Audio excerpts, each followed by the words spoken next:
So I just wanted to express that I hear a conversation on fundraising, and I think that fundraising would probably be important. However, I do think that the city needs to fund these operations. And if you want to talk about a lot of money being spent, $2 million compared to the $30 million for our police budget is nothing.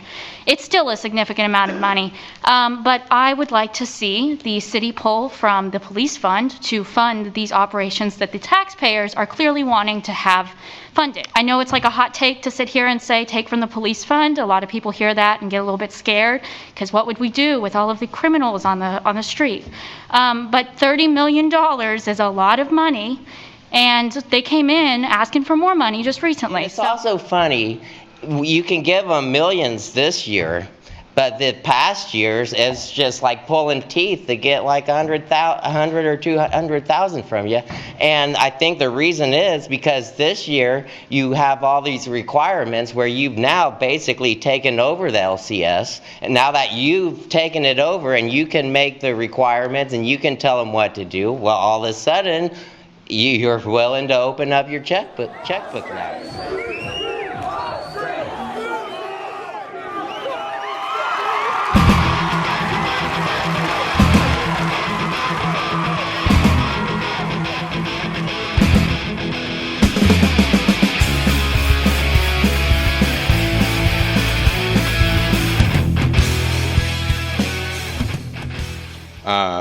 Regular agenda items.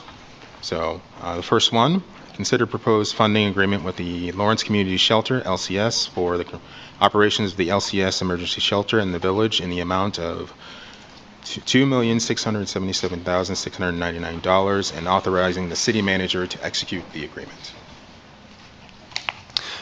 Good evening, Mayor and Commissioners. Brandon McGuire, Assistant City Manager, for the record. The item before you is a funding agreement, proposed funding agreement. I will open it up for public comment.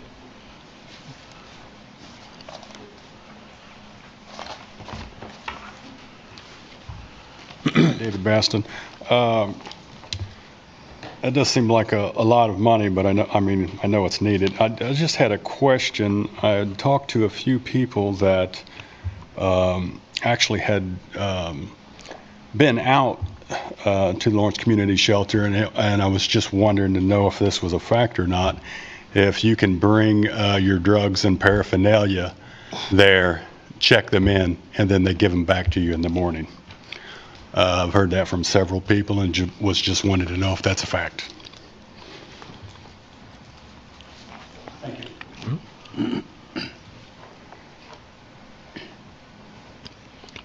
Looks like we have somebody else. Public comment?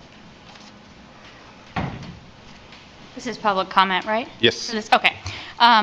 So I just wanted to express that I hear a conversation on fundraising, and I think that fundraising would probably be important. However, I do think that the city needs to fund these operations. And if you want to talk about a lot of money being spent, $2 million compared to the $30 million for our police budget is nothing.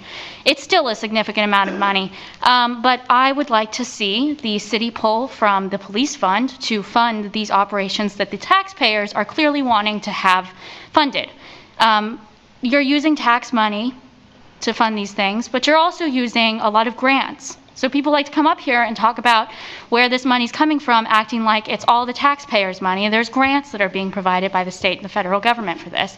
So I know it's like a hot take to sit here and say take from the police fund. A lot of people hear that and get a little bit scared because what would we do with all of the criminals on the street?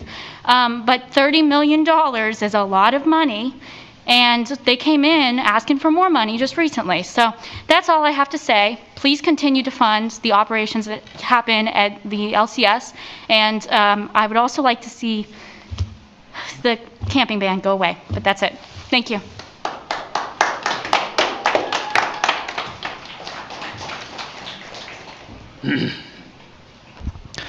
Hello, my name is Dean Robinson, and I'm a direct service advocate at the Lawrence Community Shelter and member of CWA Local 6400.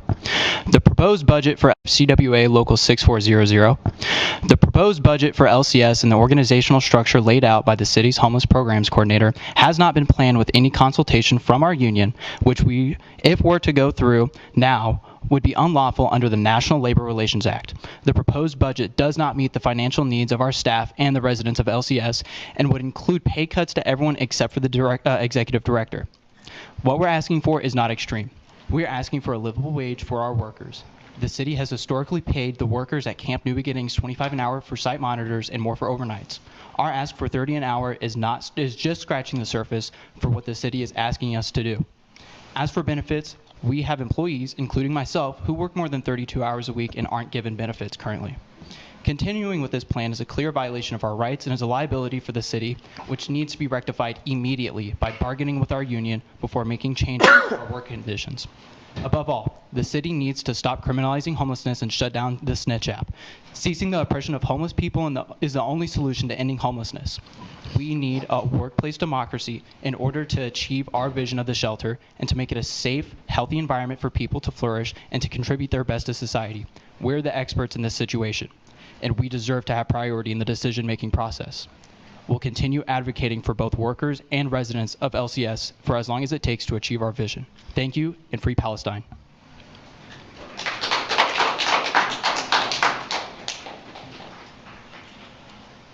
Hello all, my name is Jacob Schmel, a unionized member of CWA Local 6400 and one of the direct service advocates of the Lawrence Community Shelter. Last Thursday, a city employee presented a proposed agreement for funding and staffing of LCS at the LCS Board of Directors meeting, under the idea that, quote, if approved, the proposed agreement will substantially increase staffing and city funding to LCS to support expanded emergency sheltering capacity and operations.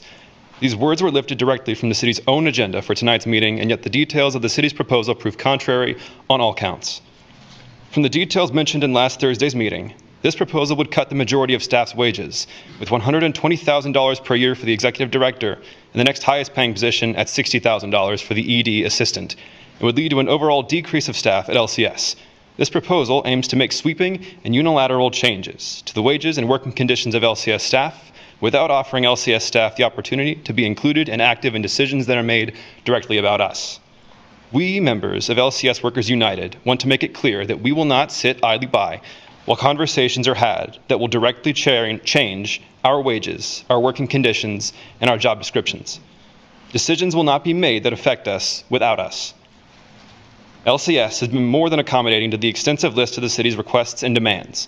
We have completely retrofitted our warehouse into a winter emergency shelter to increase our capacity and our services during the time of year that they are needed most. We have undergone numerous policy restructures in order to accommodate an increased capacity and an increase to our services 24/7, 365, all year round.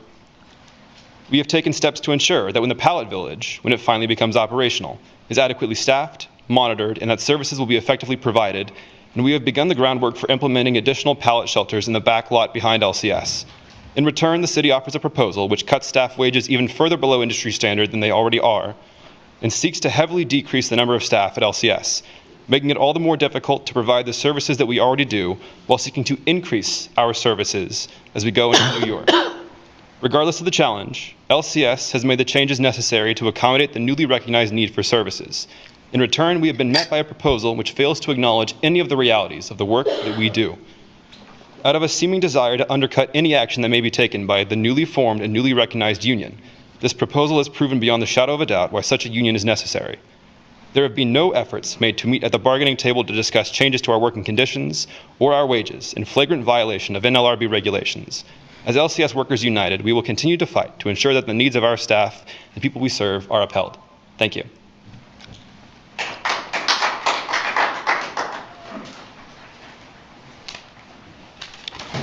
Hello, my name is Latasha Morris. I live in Lawrence.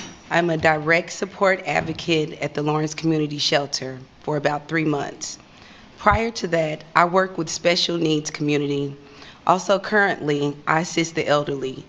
Even though my educational background is in early education, I enjoy all aspects of human services. I myself battled with homelessness for 5 years. With my 4 children many years ago.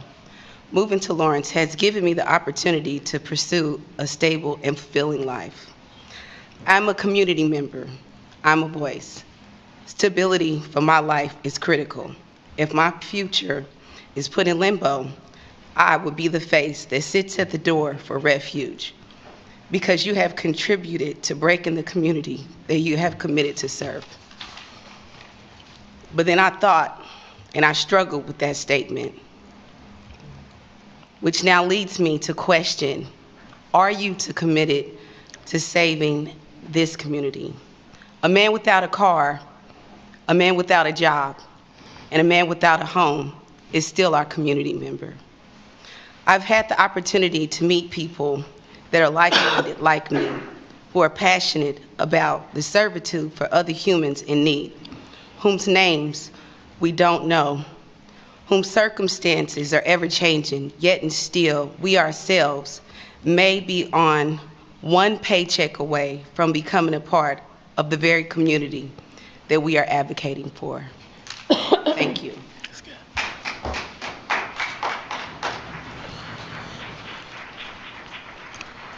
Hello. Sorry. My name is Brianna Helms, a unionized member of CWA Local 6400 and a shift leader for direct service advocates at the Lawrence Community Shelter. I take pride in my job, and I would like to shed some light on concerns regarding a recent staffing proposal by a city employee during the LCS board meeting. I appreciate the recognition in areas needed in the recent proposal. However, with the structure that's proposed, it directly affects the frontline workers and staff, guests, and the community as a whole. I understand that the intentions are to make this process as safe and secure as possible with what's proposed, but in result, it ultimately poses a greater safety risk for everyone involved. From the details discussed in the meeting, this proposal would not only affect staff wages and staff positions, but it would also result in a decrease of staff at LCS. This raises concerns about the city and board's commitment as a whole to ensure safety and security for staff and guests. While deciding the structure that will be put into place, I would like to highly encourage you all to recognize what LCS staff has done for the community and how adaptable the staff have been to accommodate the city's requests and demands in such a short period of time and achieving said demands. All the strenuous hours of overtime the staff has put in to adapt to those needs for sudden change and restructures based on the city's request within such a short period of time, it's astonishing. We made it happen to ensure we can help as many individuals as possible during this crucial time of the year where needs are in high demands due to the emergency weather conditions. The demands from the city included immediate change during this transition by requiring LCS staff to expand our capacity of guests, along with converting our warehouse to accommodate this expansion. We were originally serving approximately 145 individuals within our facility, ranging from continuous stay guests and nightly guests. We are expected to increase that number to accommodate each homeless person in Lawrence because of the recently changed camping laws in hopes to help resolve the issue of homelessness in Lawrence. The population of homelessness in Lawrence is reported to be over 400 people. LJ World reported that within 1 year, Lawrence's homeless population increased by 51%. At this rate, homelessness has been increased 4 times faster than the national average. Along with this change, our services are required to be offered 24 hours a day, 7 days a week, 365 days a year, with 3 meals a day. We were able to collectively provide an emergency winter shelter with proper protocols in hopes that necessary accommodations would help adapt with the new expectations. I strongly urge the City Commission and Board. Time. Thank you.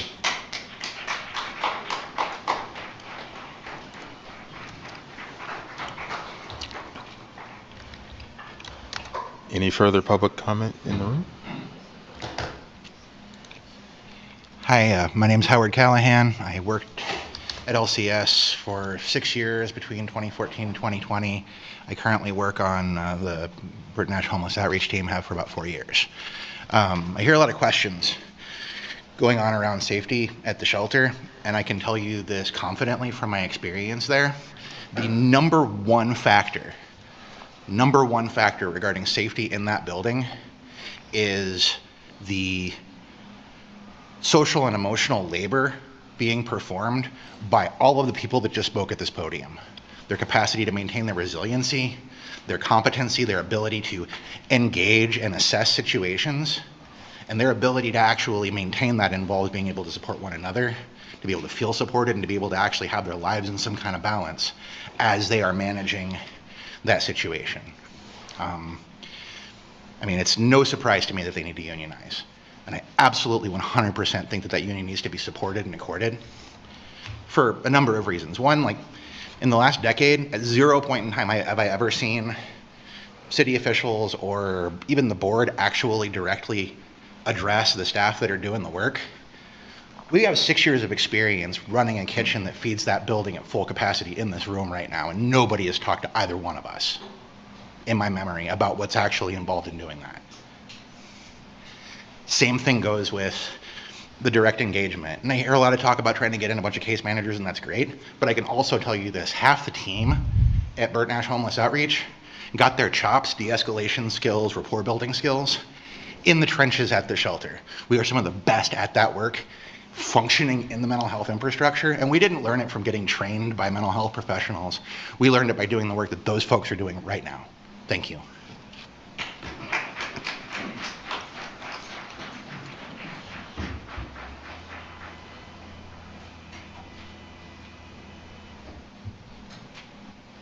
Hi, City Commissioners. My name is Lacy Row, and I'm really just here on behalf of myself tonight, but I wanted to express support for my fellow staff at the Lawrence Community Shelter. I do not think that our frontline staff gets enough credit from the community for the work that they do in responding to the crisis of poverty in our community. Our shelter is called an emergency shelter because it provides emergency services to people in crisis, and no one should have to stay in a shelter long-term because it is an institution and not a home for people. Homelessness is a traumatizing experience, whether a person is unsheltered or sheltered, because being exposed to the elements and being constantly in survival mode takes a huge toll on a person's health.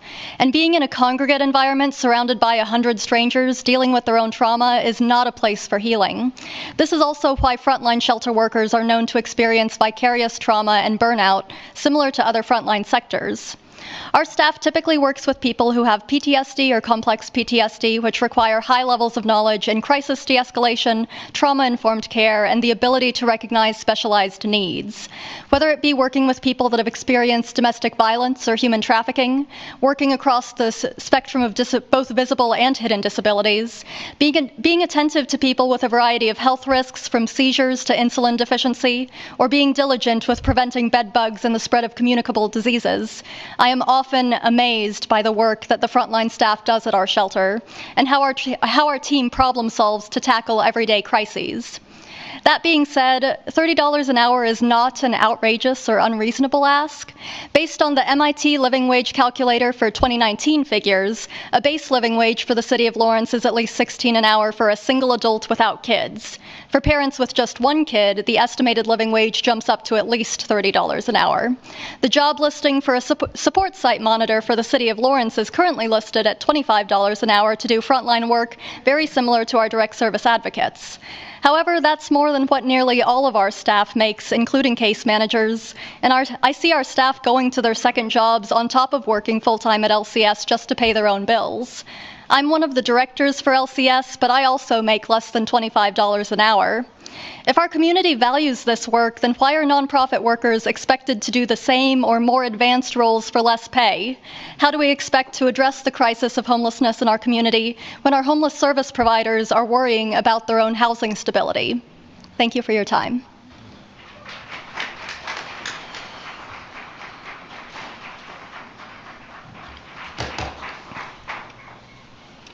Okay.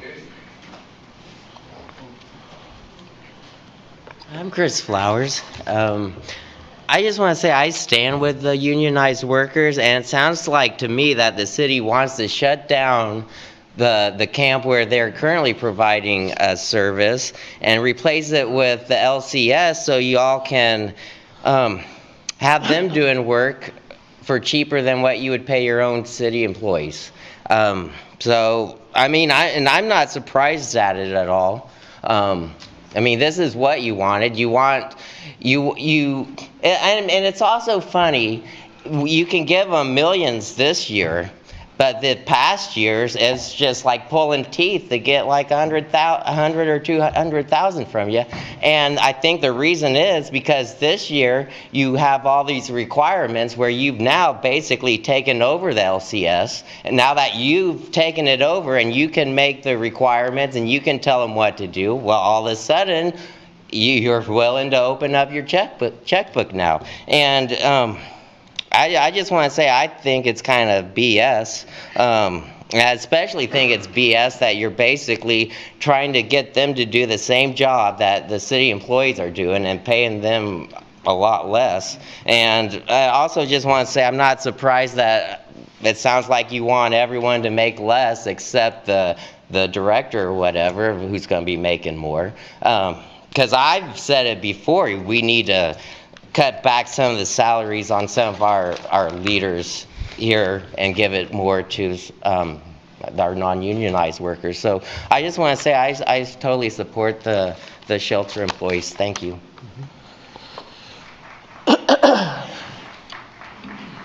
Okay.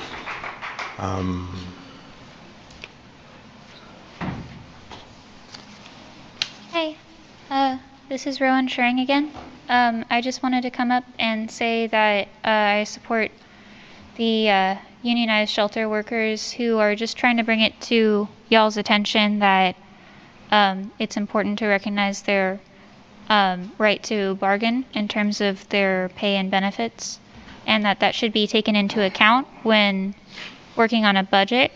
And like a few others of them were saying, they should probably be consulted directly about these issues that will deeply affect them and the people they serve.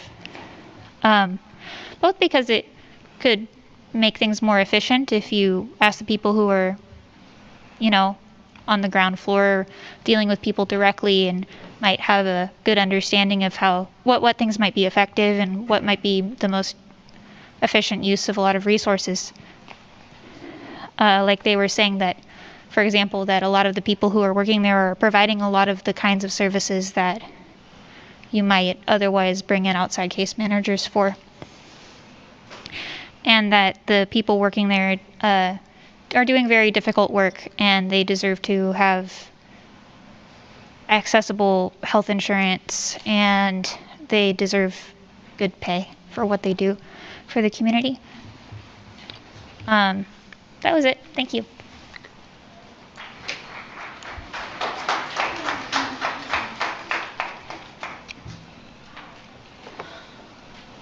Hi, City Commission. My name is Jada Nichols, and I am just a community member. But I would just like to voice my support for the union members of the LCS.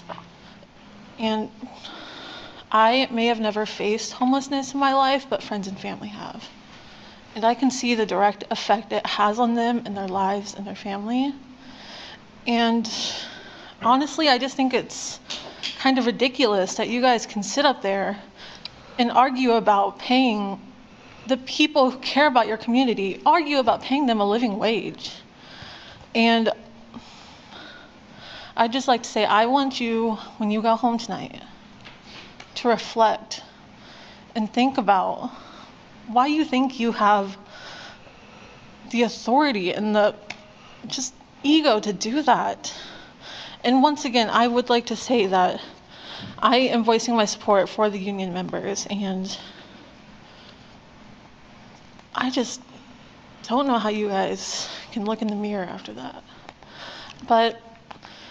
And also for just me speaking my voice, I've never once heard you guys even mention the workers or the employees or say thank you. They are taking care of your community. And for you guys to just sit there and fight against a living wage for them is ridiculous. But again, I just want you guys to support them. Thank you.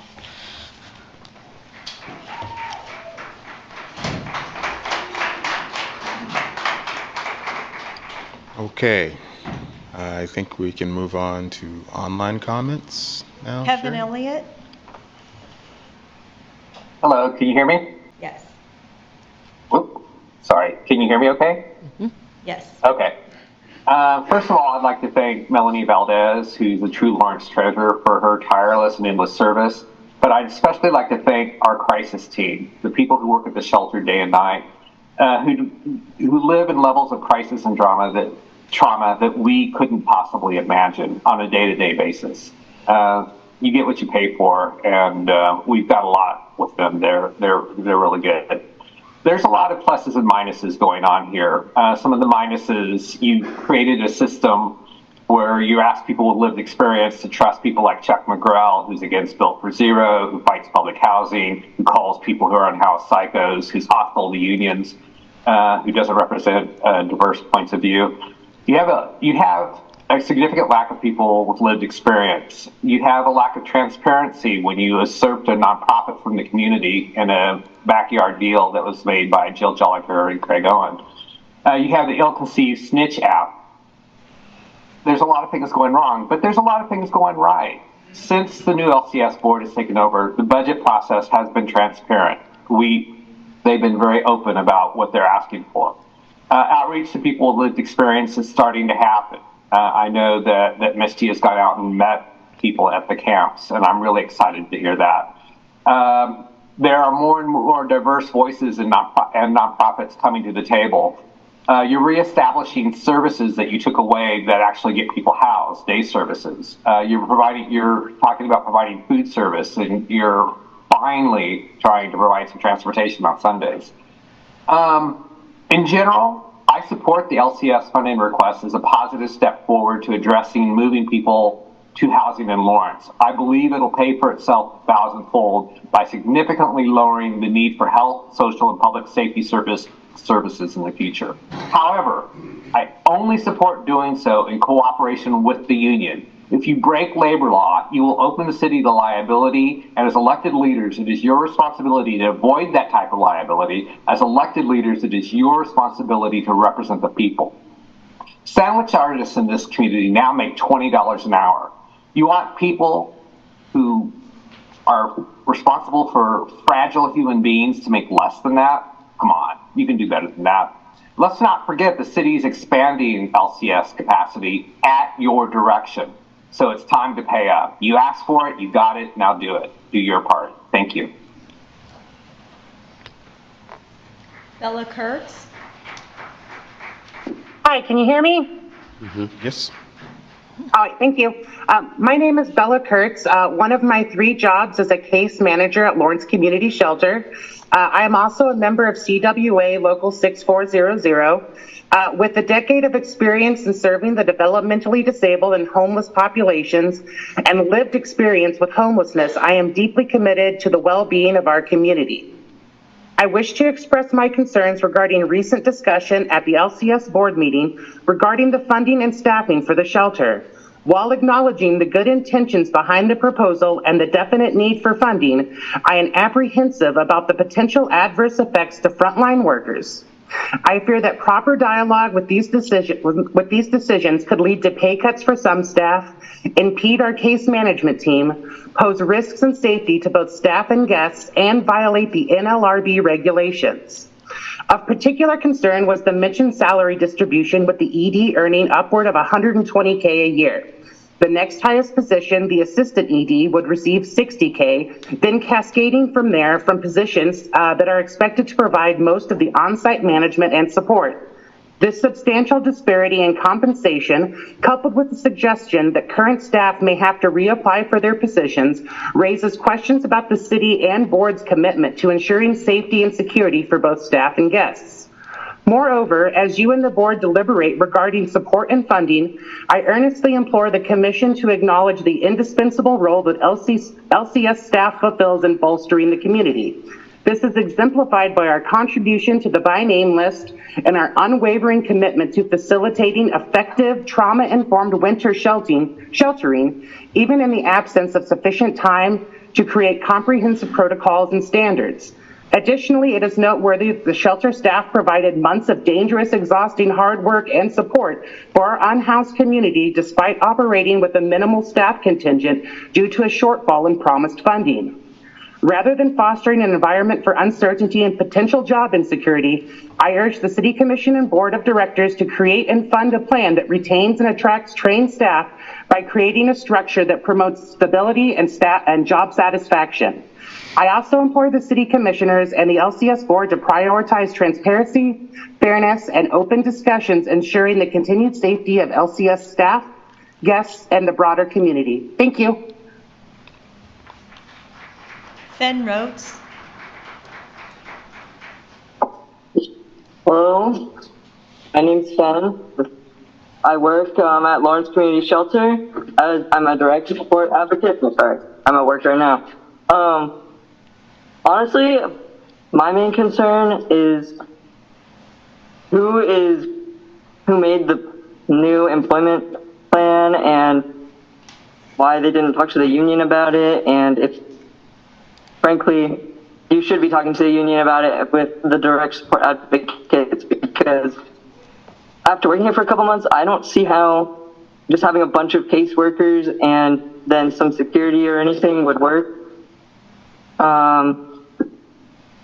Yeah, I'm just hoping that you guys in the future put some more like consideration towards us that are actually working in the front lines, and you know, come talk to us and find out what's going on here. Thank you. Mo Horowitz. Hi, thank you. LCS provides a vital service to our community, and since the city has adopted the shared governance model, shelter workers are being asked to do a great deal more. As they have repeatedly said here tonight, LCS staff need to be at the table in the discussion about their working conditions. The union members deserve the $30 an hour, job security, paid time off, health care, dental and vision, and ceremonial time off for Indigenous employees that they've asked for. These are skilled frontline workers doing difficult work that will continue to be necessary until we have a ton more affordable housing in Lawrence than we do now, and their demands are more than reasonable. Nobody should have to decide between taking care of community members in a way that benefits all Lawrenceans and being able to take care of themselves and their families. Thank you.